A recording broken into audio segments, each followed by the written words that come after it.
নিজ হাতে উপার্জিত কামাই এটা পৃথিবীর শ্রেষ্ঠ কামাই, আলহামদুলিল্লাহ। পরিশ্রমের মাধ্যমে যে উপার্জন, এটাকে ইসলাম আমাদেরকে উৎসাহিত করে। শুধু নামাজ, রোজা, জিকির এগুলো নিয়ে ইসলাম আমাদেরকে পড়ে থাকতে বলেনি।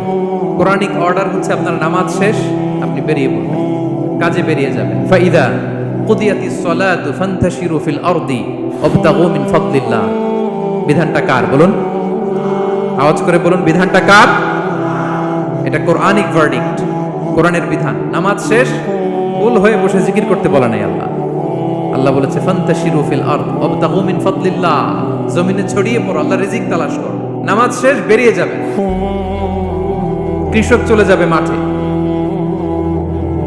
শ্রমজীবী চলে যাবে ফ্যাক্টরিতে, শিক্ষকরা চলে যাবে তাদের শিক্ষা প্রতিষ্ঠানে, কর্পোরেট ওয়ার্ল্ডের লোকেরা চলে যাবে তাদের প্রতিষ্ঠানে। ডেভেলপমেন্ট করতে হবে, সিভিলাইজেশন করতে হবে। নামাজের পরে গোল হয়ে বসে থাকা চলবে